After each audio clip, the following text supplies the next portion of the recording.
Good afternoon. Welcome to you all, and welcome to this lunchtime seminar organized by the Birkbeck Institute for the Study of Antisemitism. My name is Brendan McGeever, and I'm the co-director of the Birkbeck Institute. It's a real pleasure to be able to introduce to you today our two speakers, Stephen Frosh and Devorah Baum. Stephen is Emeritus Professor of Psychology at Birkbeck and is the author of many books and papers on psychosocial studies and psychoanalysis. His most recent works are How to Be Real, a survival guide in challenging times, published by Verso, I think literally a few days ago, so congratulations, Stephen. And before that, his 2023 monograph, Antisemitism and Racism, Ethical Challenges for Psychoanalysis, which was published by Bloomsbury that year. Devorah Baum is Professor in English Literature at the University of Southampton, where she is also connected to the Parkes Institute. Devorah is the author of, again, many works, including most recently On Marriage, published by Hamish Hamilton for Penguin in 2023, Feeling Jewish, a book for just about anyone, published by Yale University Press in 2017, and also that year, the book The Jewish Joke, published by Profile. We are thrilled that Stephen and Devorah are here today at BISA to talk to us about the topic psychoanalysis and Jewish studies. And in this seminar, during which they will both speak, they're going to draw on their recent experience of editing the Routledge International Handbook of Psychoanalysis and Jewish Studies. Together, they'll speak for around 30 to 35 minutes in total before we open up for questions at the end. So, without further delay, Stephen and Devorah, a very warm welcome to you both, and the floor is yours. Well, thank you, Brendan. It's lovely to be connected with the Institute again. I was involved in helping set it up, I think, is it 16 or 17 years ago now? So it's a long-term commitment, and the Institute continues to do really important work, and it's really nice to have the opportunity to speak to you again. And let me just quickly share my screen, make sure that it did work a minute ago, so let's try it.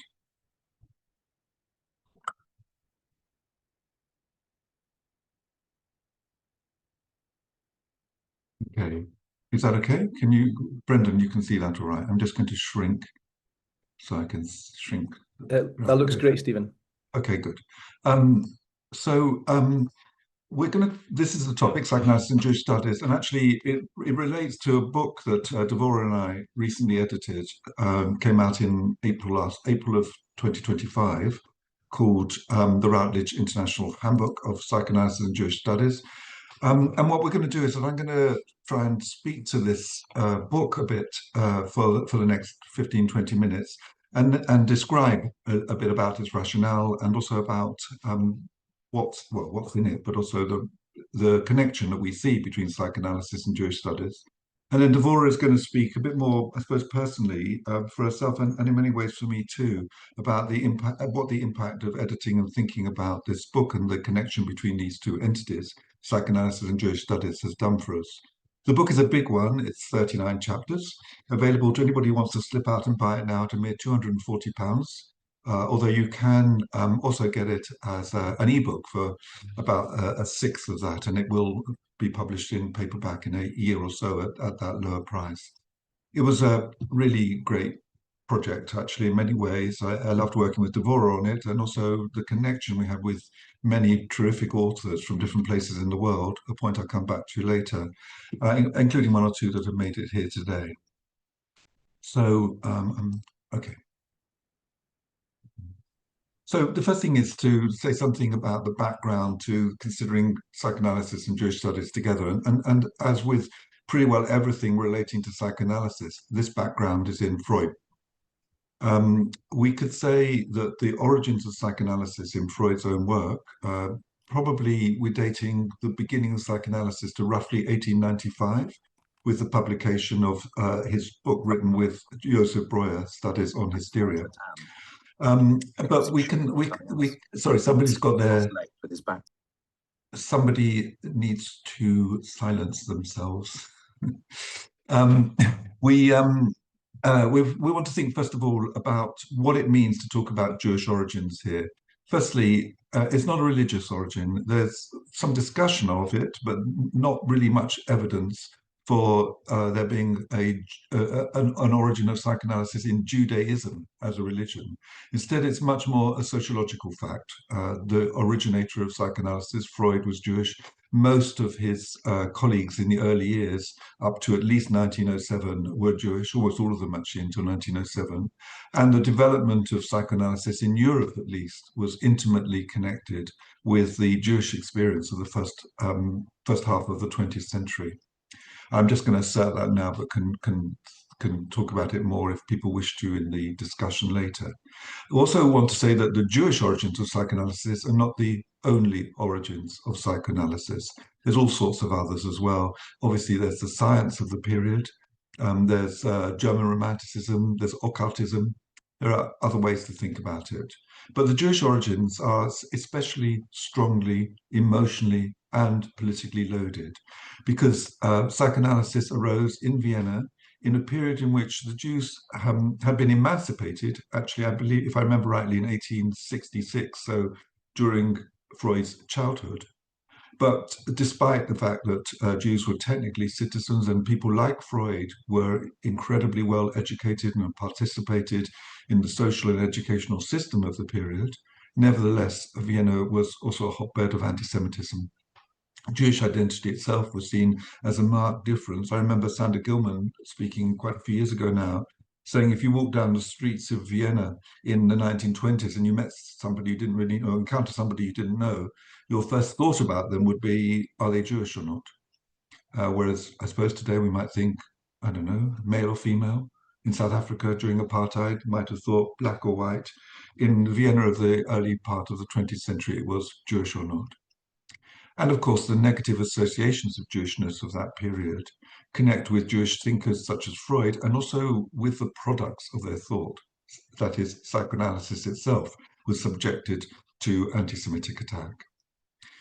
So, all I'm saying here very briskly is that the Jewish origins of psychoanalysis are particularly significant and they carry a certain kind of baggage that we can see working out even to today. And just to give you a very quick instance of that, the current what tragedy, let's call it tragedy, in Gaza, in Israel and Gaza, has produced the most vivid and fevered debate within the worldwide psychoanalytic movement. Psychoanalysis obviously is a discipline that's founded in part on the idea that you can talk about anything, that there's nothing that's too disturbing to be the subject of conversation and indeed of thought. And yet the amount of enactment, of acting out personal attacks and distress that the current Gaza situation has produced within the psychoanalytic movement is really striking. And I think, I'm sure actually, that part of this is because of the Jewish heritage of psychoanalysis. Psychoanalysis itself not yet ever really fully having worked through its Jewish history and the commitment of many Jews to it, and of course the identifications that are very complex within the psychoanalytic organizations around Jewishness, anti or pro Zionism, and a wish to identify with suffering wherever it can be found, well, where it is most clearly found. There's a sense of implication going on within the psychoanalytic movement on all sides, which is producing real distress. But again, something we might talk about more later. Freud himself, very quickly, in the towards the end of the 1890s, from 1897 to 1902, Freud was a regular attendee at the B'nai B'rith, the Jewish lodge in Vienna, and gave his most important talks, particularly on dreams, to them as opposed to professional organizations where he wasn't quite as welcome. The B'nai B'rith met fortnightly. There were always a talk. There was a dinner. Everybody, it was all men. They wore dinner jackets. And Freud spoke many times, I think it says here 21 lectures to the group between 1897 and 1917, mostly before 1902, when Freud formed the first, what was called the Wednesday group in his, to meet every Wednesday with acolytes in his apartment in Vienna. And that group later became the Vienna Psychoanalytic Society. But certainly until 1902, he was a very busy member of B'nai B'rith and even helped it set up a second chapter in Vienna. So you could say that B'nai B'rith was the precursor of psychoanalysis, which is one of the claims that people make. This is just a very quick quote from the minutes of the Vienna B'nai B'rith when Freud gave one of his lectures on dreams, a lecture that became, the work on dreams became the topic of his first really major book, The Interpretation of Dreams, published at the turn of the 20th century. The high-spirited lecture involving general human interest and the masterful presentation, which, in spite of the difficulty of the subject, was well adapted to lay understanding, made for a most rewarding evening. The audience showed its gratitude by frantic applause. This is not meant to be a hint as to what you should do today, but anything is welcome. So Freud, we know, was a great speaker, and he carried this Jewish group, lay, intelligent, professional men, with him, and seems to have had enormous feeling of support from them. This is a quote from 1926 when the B'nai B'rith wrote to him with congratulations on his 70th birthday. And he wrote back in a very generous way and explains the connection he felt he had with B'nai B'rith in the 1890s through to the 1902 period. That you were Jews could only be welcome to me, for I was myself a Jew, and it's always appeared to me not only undignified, but outright foolish to deny it. What tied me to Jewry was, I have to admit it, not the faith, not even the national pride, so he was no Zionist, for I was always an unbeliever, have been brought up without religion, but not without respect for the so-called ethical demands of human civilization. That claim to there being a link between the ethics of psychoanalysis, the ethics of human civilization, and Jewish ethics is one which has run right through the history of psychoanalytic engagement with Judaism. And it's one, I, for instance, tried to really pull on it for my book from a couple of years ago, Antisemitism and Racism. And so it's still alive and well. He carries on. This is another part of the quote, which I won't read out because of time, but it basically says that Freud's marginality produced in him by being Jewish was very important for him in being able to hold on to his views. And this is an interesting quote because it comes from a professional publication of Freud's, his article in 1925 on resistance to psychoanalysis. The question may be raised whether the personality of the present writer as a Jew who's never sought to disguise the fact that he's a Jew may not have had a share in provoking the antipathy of his environment to psychoanalysis. Nor is it perhaps entirely a matter of chance that the first advocate of psychoanalysis was a Jew.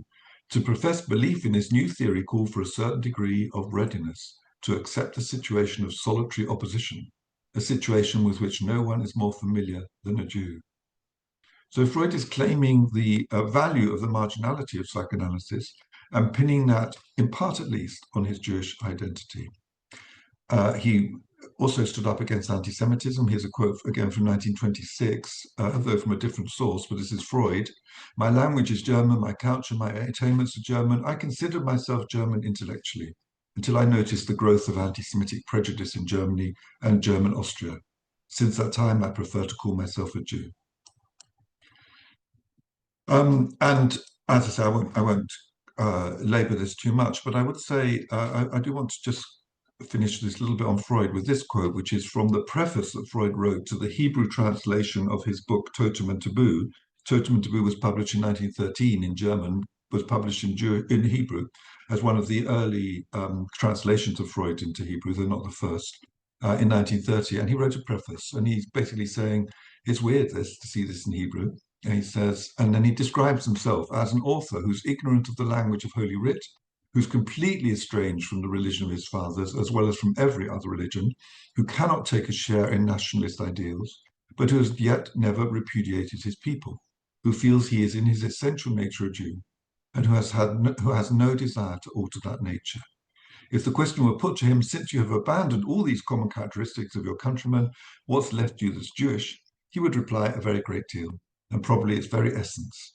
He could not express that essence in words, but someday, no doubt, it will become accessible to the scientific mind. I've always been interested in the way in which Freud feels he cannot identify in words what the nature of his link is with his Jewish identity, even though he feels it very strongly. So that's Freud, and I labor Freud because his shadow hangs so strongly over psychoanalysis to this day. I think you could make a legitimate argument that psychoanalysis is still working through its father transference towards Freud.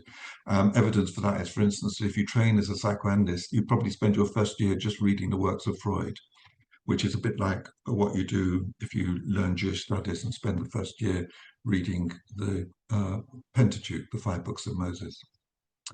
So, what are the Jewish connections that we might see between psychoanalysis and Jewish studies further than Freud himself? Many of these have hinged around questions of sexuality and subversiveness and Jewish mystical links with that. There's ideas about hermeneutics, which is the interpretive practices of psychoanalysis, and whether they parallel the interpretive practice of Judaism, its approach to texts. And I've already mentioned the kinds of ethics you might find in Jewish thought, which in the 20th century, through figures, for example, such as Levinas, is directed especially to others and otherness, the connections that we make through relationality. And that's become a major strand of contemporary psychoanalysis and of Jewish philosophy.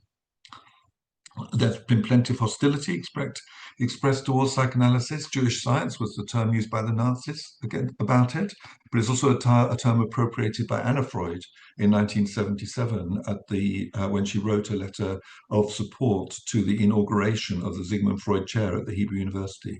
She said Jewish science is a term, she was proud of the use of this term against psychoanalysis. The connections with Jews has led, and the subversiveness of psychoanalysis, its critique of society, led to claims that both of them were products of Jewish Bolshevism. And in more contemporary times, as one of our authors, Brian Chayet, has written about very powerfully, there's been a kind of ambivalence around psychoanalysis and its Jewish connections through the literature of post-coloniality. And again, this is a headline talk rather than detailed one on that.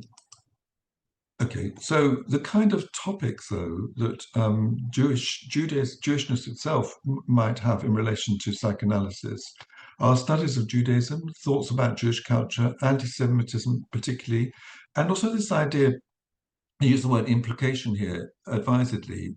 Psychoanalysts have often thought about their discipline as a kind of master discipline, which can be applied to other areas of work. So you'd have a psychoanalytic understanding of Jewish studies. But I think since the writings of the American literary critic Shoshana Feldman in the 1980s on this, in relation to psychoanalysis and feminism, psychoanalysis and literature, I think we should hold on to her idea that instead of talking about applications, we might talk about the way in which each of the different disciplines are implicated in one another. Psychoanalysis does have things to say to Jewish studies, and that's a major theme of our book. But Jewish studies also has things to say about psychoanalysis. And in a way, I've already been doing that by trying to say there's something about the Jewish origins of psychoanalysis that continues as a thread through its entire history. So the two are implicated in one another without either of them being the master of the other. There are plenty of kinds of topics here. Derrida wrote on circumcision.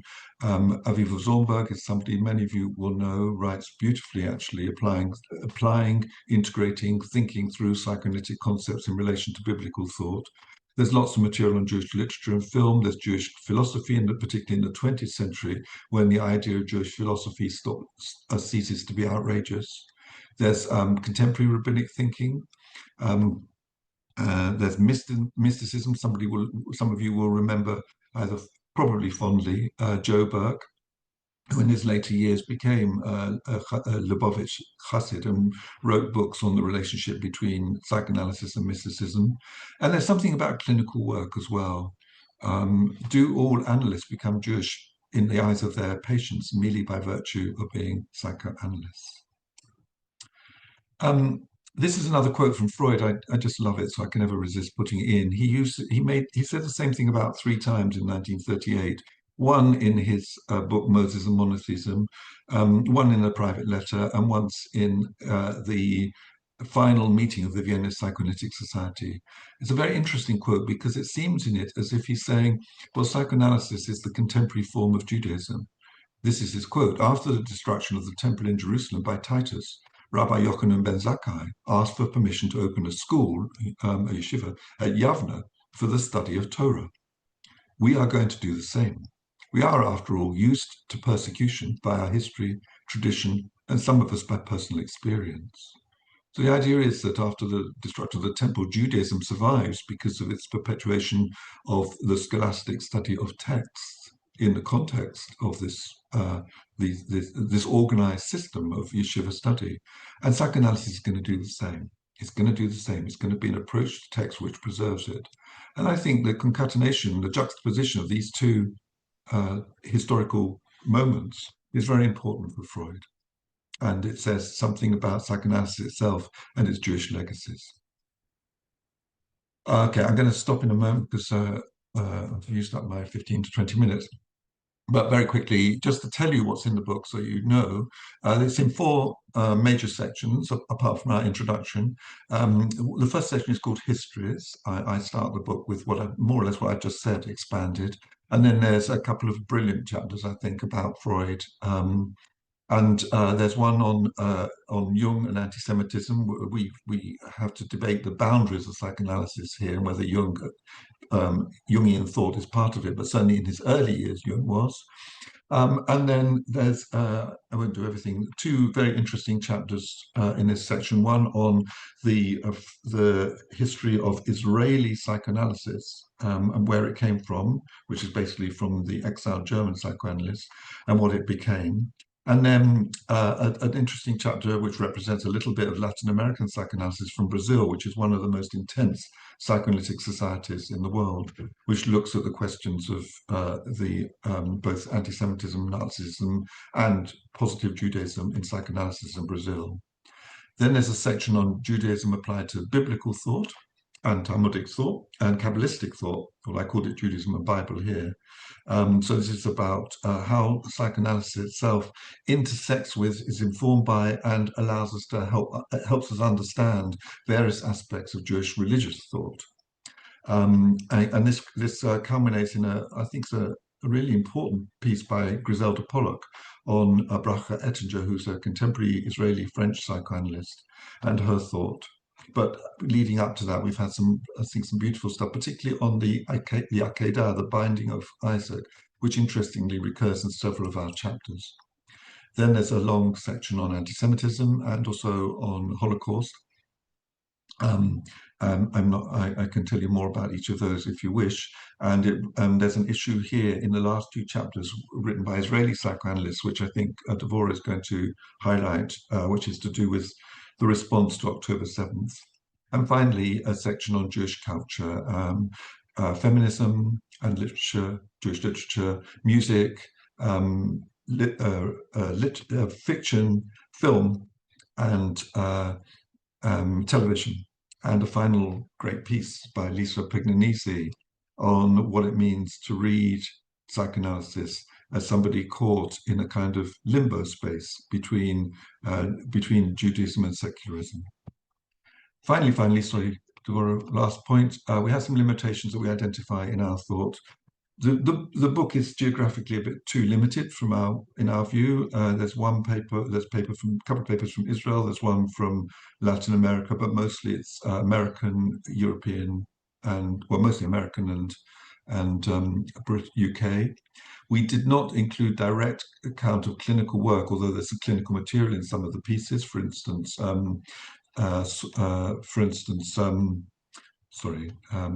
Seth Aronson's paper on what it means to be religiously observant working as a psychoanalyst.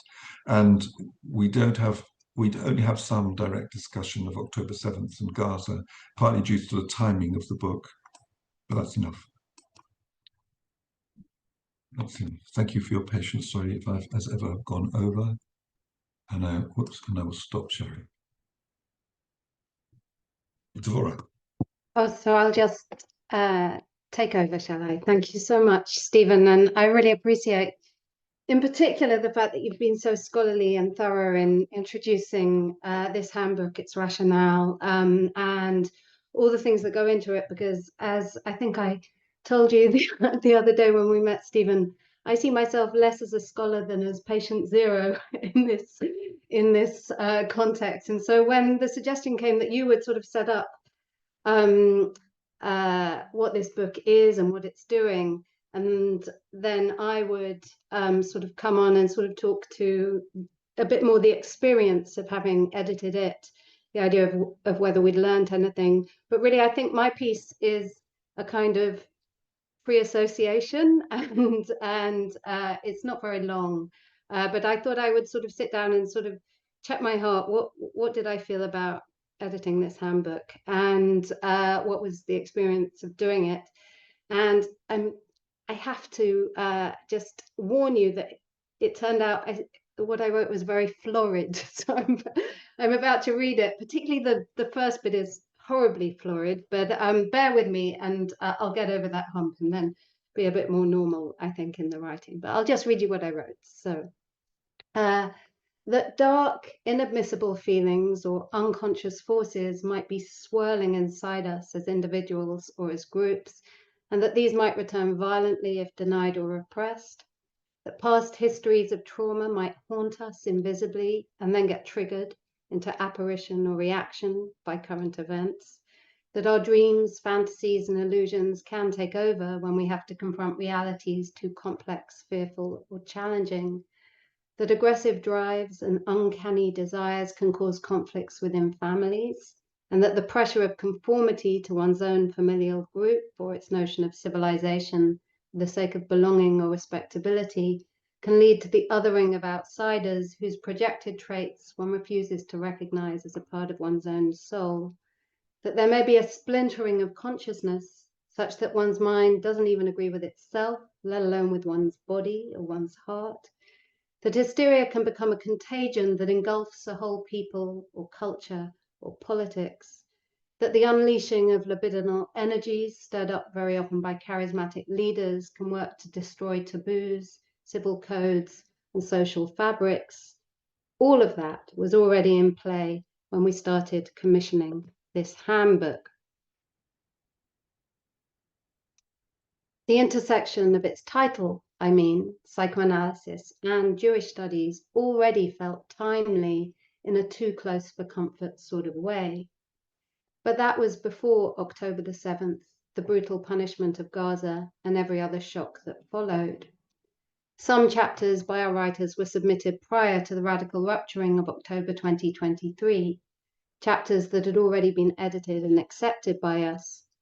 Yet it wasn't unusual thereafter for authors to feel their chapters now needed postscripts or modifications. Other chapters, ones we'd been told were coming soon, suddenly found themselves delayed by a sort of psychological or emotional, and in some cases practical, overwhelm. Other chapters got reimagined, redirected, or took on a new sense of urgency. Other chapters didn't shapeshift with the moment because nothing for them or in them had changed on account of the daily news, because not all the chapters enclosed in the handbook necessarily or explicitly refer to traumatic history, past or present. And yet for me, tasked with editing this particular anthology with its very specific constellation of concerns, when it came to reading the fascinating chapters we were privileged to receive from our various authors, the world beyond the book was never far away. Indeed, as editors, it was pretty much impossible not to sense that traumatic history, past and present, was in one way or another the context of everything we were working with. Even in Yeshua Engelman's highly innovative chapter comparing Lurianic Kabbalah to Lacanian psychoanalysis, for example, a theoretical piece of writing primarily, there's still the proposition that what the Kabbalists mean when they say the word God might well be what the French psychoanalyst Jacques Lacan meant by the word trauma. I mean, you could spend many years pondering just that idea alone. So there is, I think it's fair to say, an unconscious to this handbook. And perhaps we as editors did have, via the via the many emails and drafts we sent or received, a more palpable sense of its signs and symptoms poking through in our inboxes or between the lines of the pre-proofread texts or accruing in their margins, which is a strange claim in a way, because our authors are all very different to each other, coming from different disciplines and often different places geographically or intellectually, and they took on very different subjects. And the handbook also includes a wide range of responses, even to similar subjects. And while it's true that many of the chapters treat of historical topics, they don't all tackle history directly. Yet after October the 7th, the present tense seemed to be bearing down on us, pressing in on our handbook's premises, such that its intersection never felt like a historical subject only. Which isn't, I suppose, all that surprising, not least since in the humanities and social sciences especially, we've been educated by Freud for well over a century now, so we've learned to observe such patterns. We're aware, for instance, that we're liable to interpret, say, the news on the basis of our previous experiences or what we imagine we already know about history, and that this makes us unreliable narrators because we can never quite fathom how or if anything really is news or new. And we're aware too of the opposite lesson, that if we do tell ourselves that something or someone is new, then we're likely missing all the ways in which history may be repeating itself, or the ways in which we're repeating history, which for many is one of the most maddening things about psychoanalysis, that it always insists on having it both ways. Or as the Talmudic tradition frames this phenomenon of contradictory truths emanating from the same source, both these and these, say the rabbis, are the words of the living God. That kind of thinking is maddening for those who aren't particularly well disposed towards contradiction-embracing systems.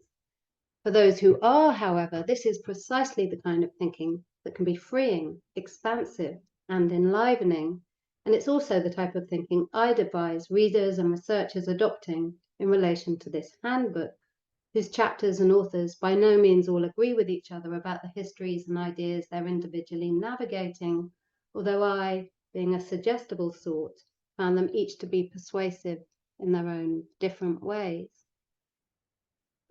With a volume of this size, there are, of course, too many wonderful and subtle pieces of writing to introduce them to you in a short seminar setting, and I'd certainly be doing them a disservice if I tried.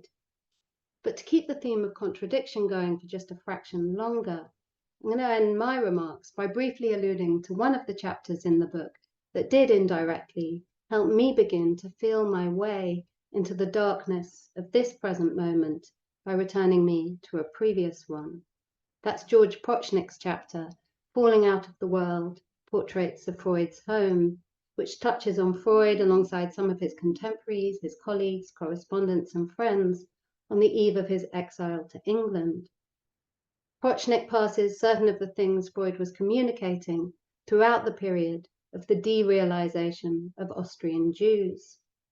History was happening thick and fast, and it was bewildering him. It wasn't clear what to think or do.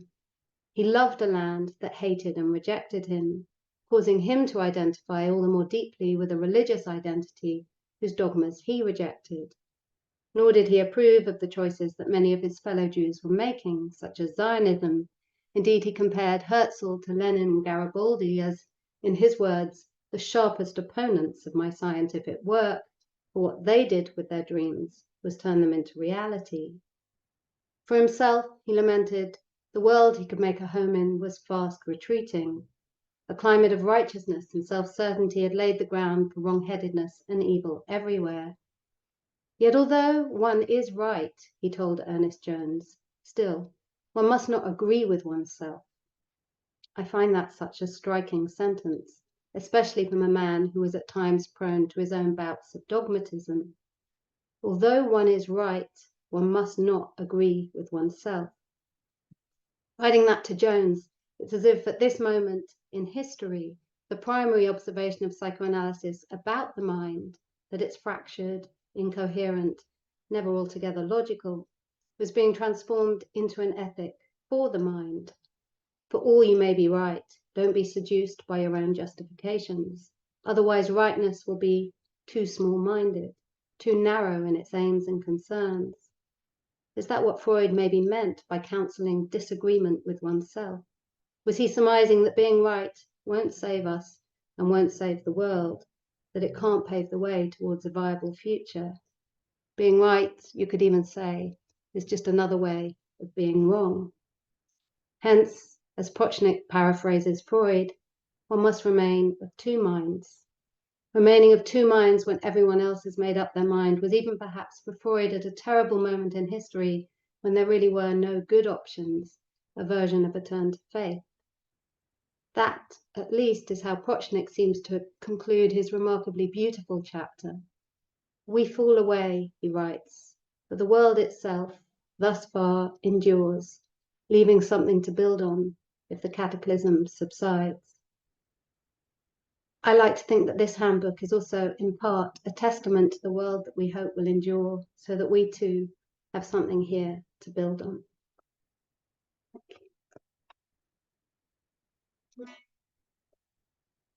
Stephen and Devorah, thank you ever so much for such a rich and powerful set of contributions. I'm sure there will be many people that have questions, so I want to invite those of you who do to either raise your hand, your digital hand, which you can find at the bottom of the Zoom screen, or place a comment, place your question rather in the chat.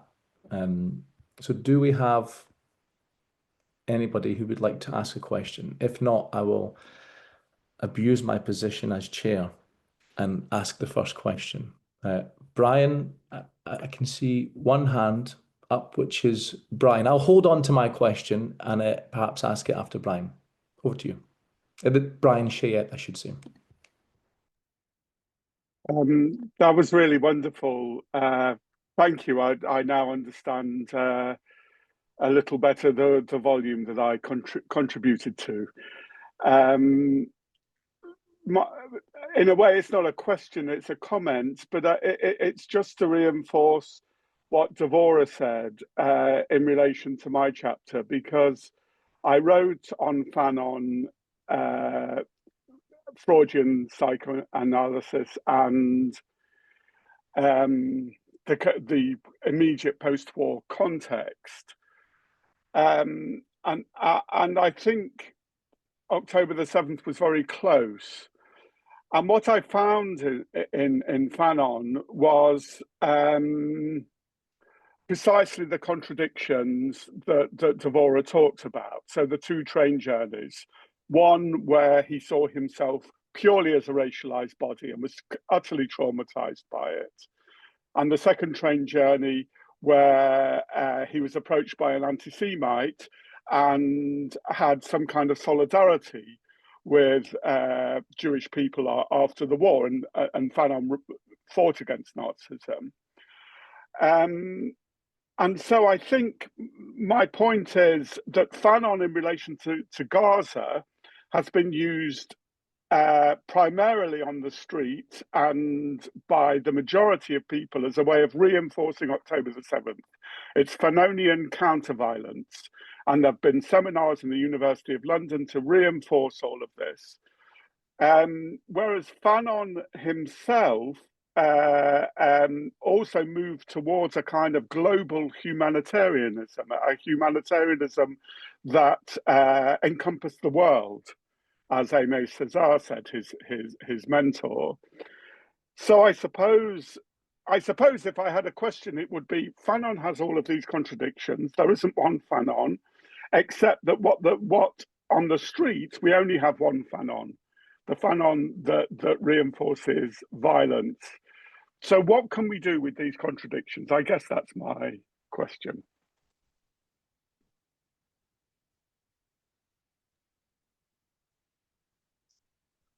Are we answering the questions, or are you going to take more than one? Yeah, I'll perhaps give you another question, which will hopefully give people some more time to ask one of their own.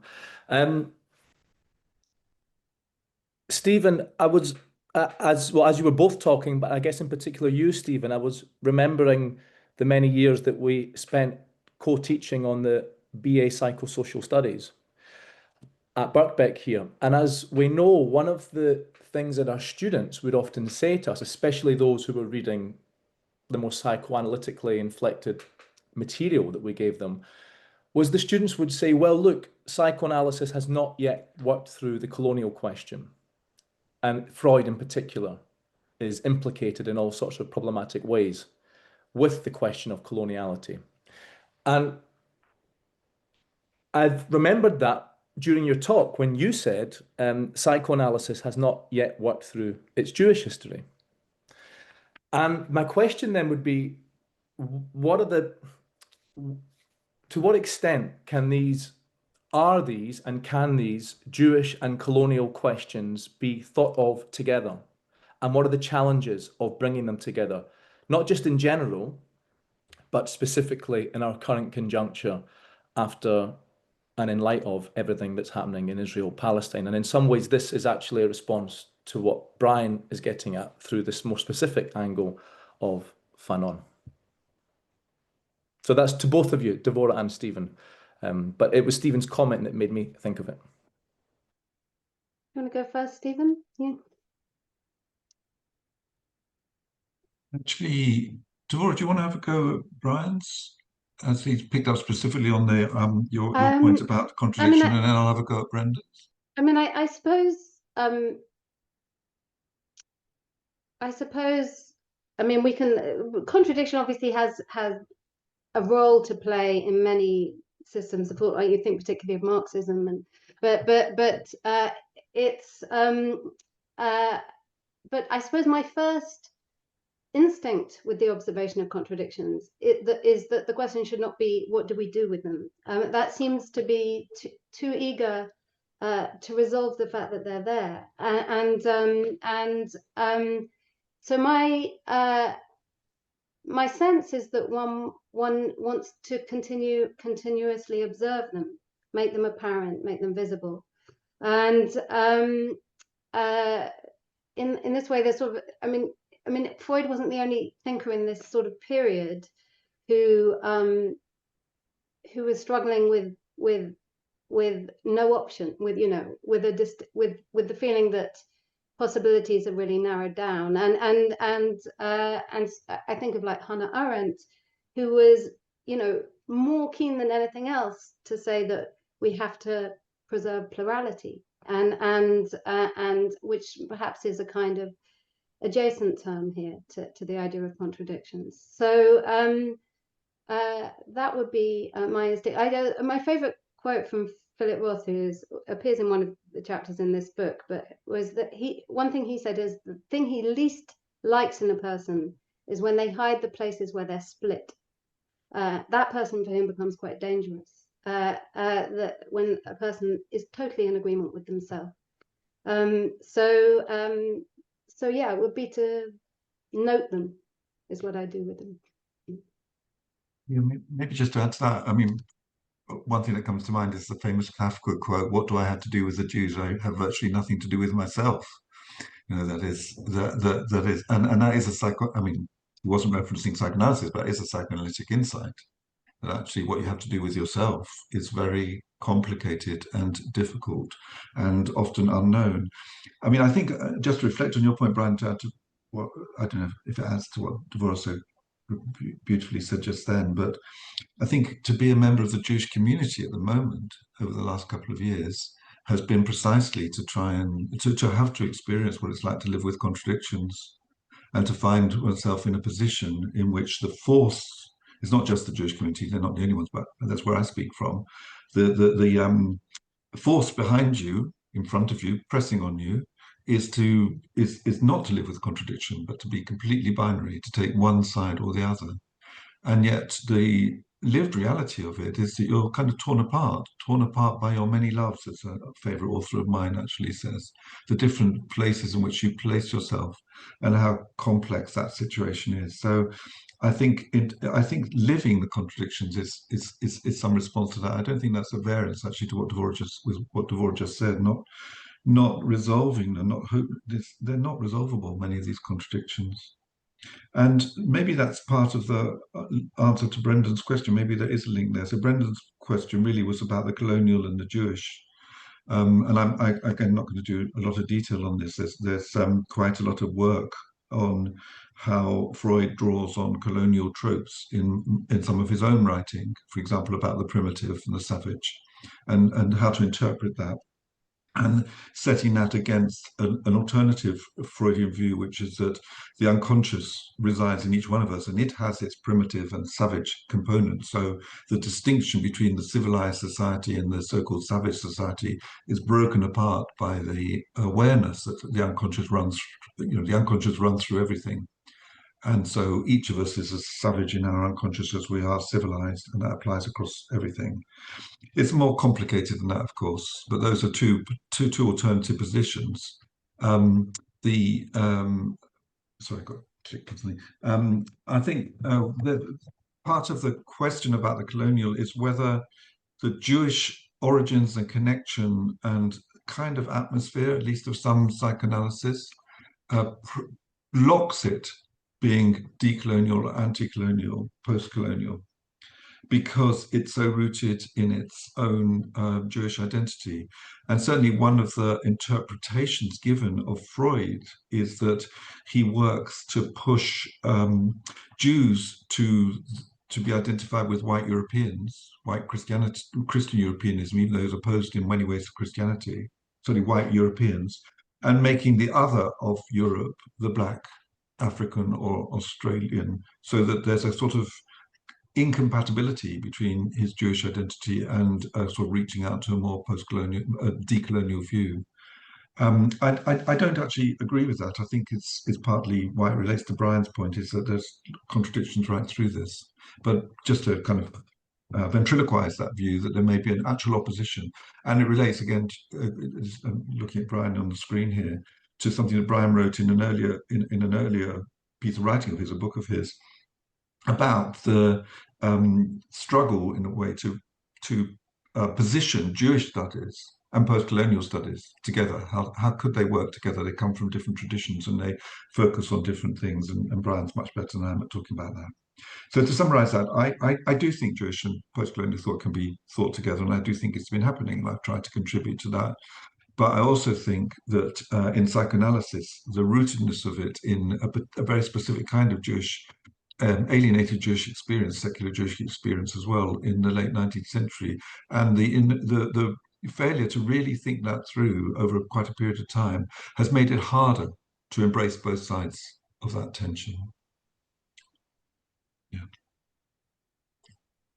Many thanks to you both. We have a question in the chat from Rose Levinson, who asks, might either of you comment on Jacqueline Rose's 1980s book, The Question of Zion? She addressed the issue of shame as a key factor in how Israel's cruelty to the other, Palestinians, partly arises out of a fierce desire to repress the shame occasioned by the horrors of the Holocaust.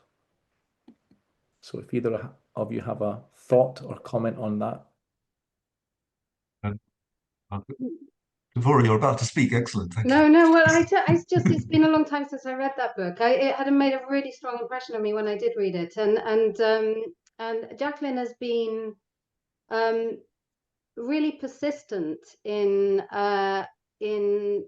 understanding, I think, how psychoanalysis applies to these larger histories, and how actually the problem for political thinking, if it doesn't bring in the logics of psychoanalysis to understand what's going on, particularly when it comes to eruptions of violence or the ways in which histories are remembered, and the way in which nations imagine themselves and each other.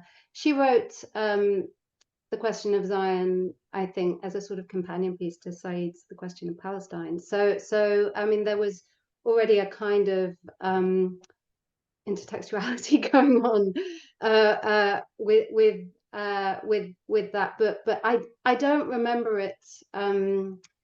I don't remember it clearly enough to really talk to it in any specific way, other than to say that I believe she sort of looks at sort of writers such as David Grossman, and particularly his work Sea Under Love, in which there's a kind of there's a kind of basement in the house in which history is sort of kept, and the sort of education of a post-war Jewish child and what's going on in that education. But I wouldn't feel safe saying anything more concrete. Do you have anything, Stephen?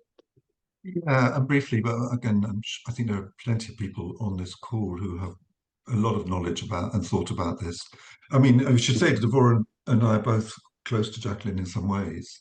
I interviewed Jacqueline actually after this book was published. I interviewed her at Limud, which I think was quite brave of Jacqueline, because she came into what was quite a hostile environment to begin with. And I think her very rational approach, and also her ability to show that this wasn't a casual thing that she'd done, that somehow South Africa had been dealt with, so now she was going to deal with Zionism, but actually a really lived experience of her own Jewish identity and what to make with that, I think was very important in that interview. I remember asking her if she signed up to the group of being proud to be ashamed to be Jewish. And she had a really quite beautiful answer to that, which also incorporated thinking about her sister Gillian and her engagement with Judaism. So I'm in many ways a fan. This particular book, I didn't like it as much as some of the others because I thought it was too binary and it was too reductive. So I'm not a huge fan of this particular book. I think The Last Resistance, which also has some terrific essays on Jewishness and Zionism in it, is a stronger book, but that's a personal thing. What I would say about the question itself is that I think that, we know that Holocaust can be weaponized and has been at times by Israeli leaders, and it continues to be.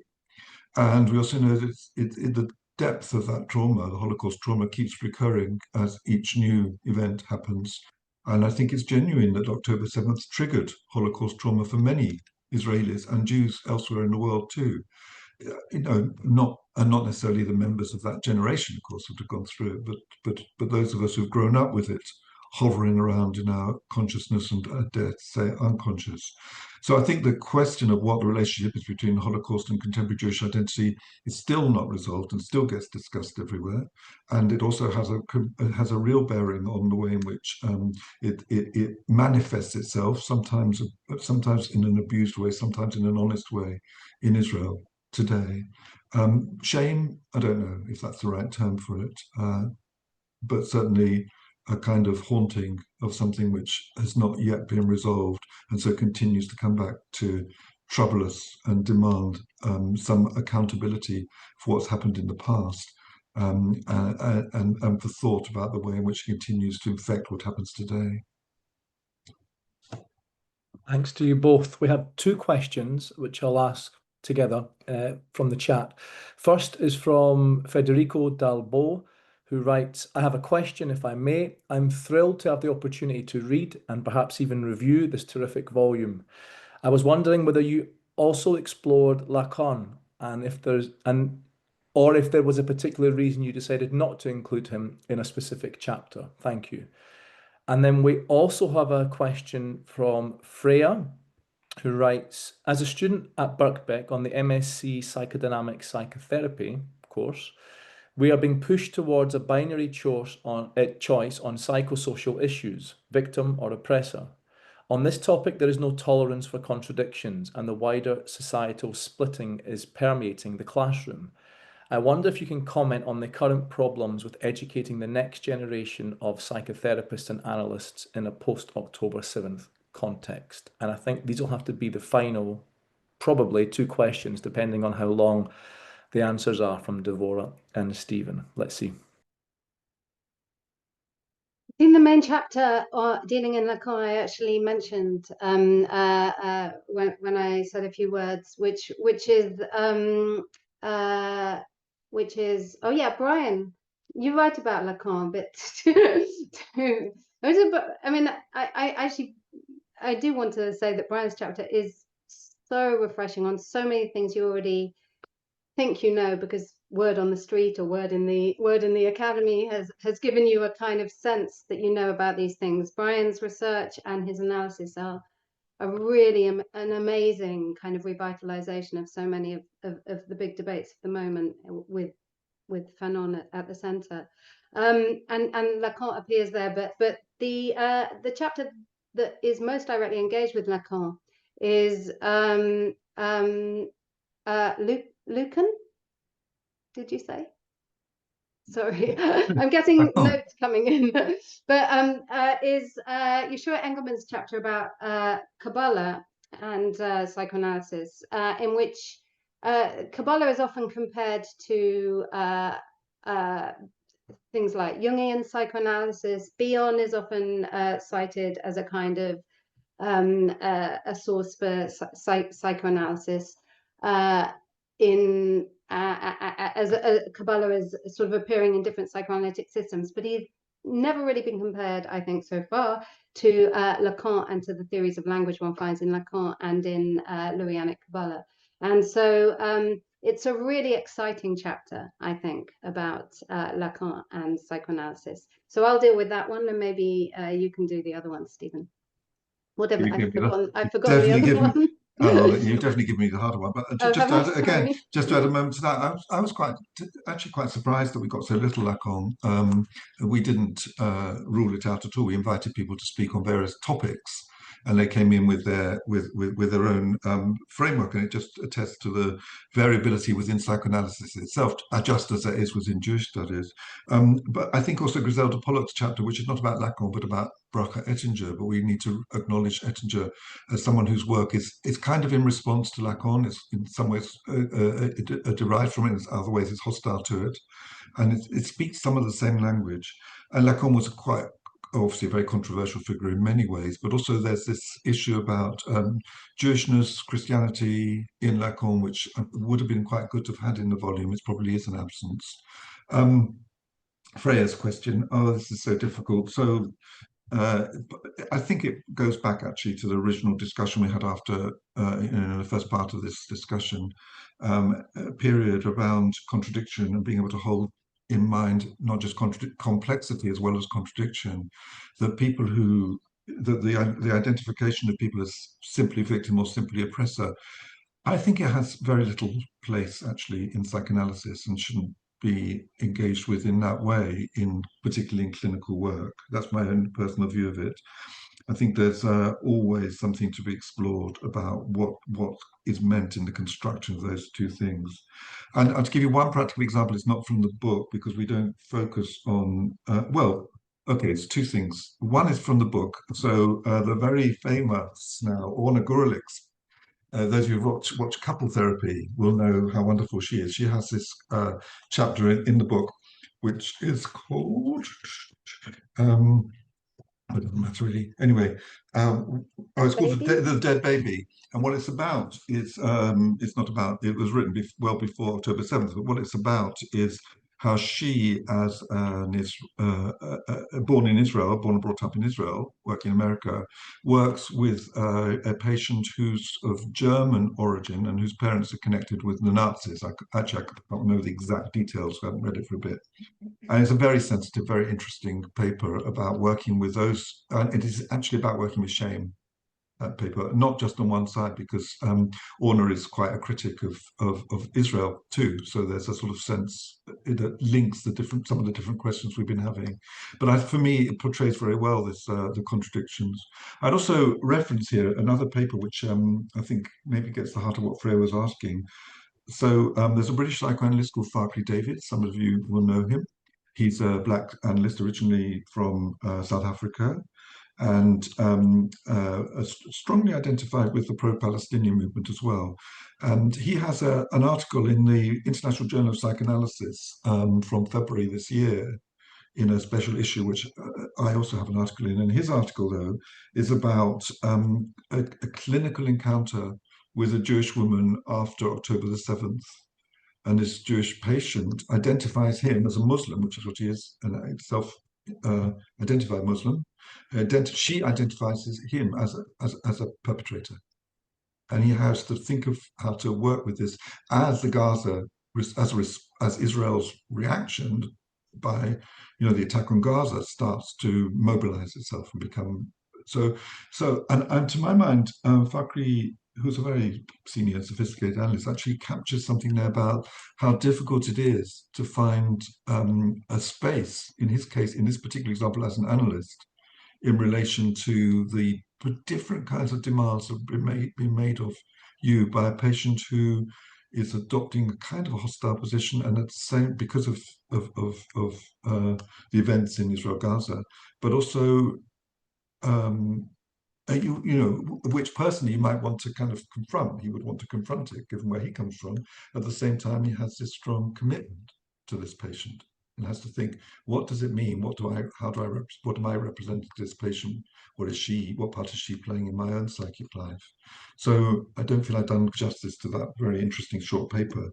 And certainly things in it to contest, but I think there are examples of how it's possible, even if you feel really strongly about something politically, if you feel really committed to some cause which puts you in a sense at odds with the patient who you're working with, that you could still move away from the simple perpetrator-oppressor binary to try and think through the complexity of that clinical situation.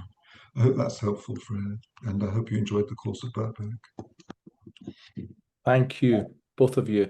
I just want to make a very short announcement as we wrap this up. Our next event here at BISA at Birkbeck takes place on the 12th of November. It's another lunchtime seminar like this one, starting at 1 o'clock GMT. And the topic is anti-Semitism and the post-war remaking of race. And we'll be joined for that by Sonali Thakur, professor at New York University, who's looking at the UN and UNESCO's attempts in the mid-20th century to redefine the scientific and social-scientific meanings of race. But that's for another time. I want to thank all of you who came today in great numbers and asked very insightful and probing questions, and above all to Stephen and Devorah, just for the really profound way that you answered the questions put to you, and for coming to us to talk about what is evidently not just a rich and powerful work, but is also going to be a landmark text in the field of psychoanalysis and Jewish studies, to which staff and students will be turning to for many years to come. So congratulations to you both for the text, and gratitude again for coming to talk to us. Thank you so much, and thanks again to everybody. And hopefully see you on the 12th of November. Bye-bye. Thanks, everyone.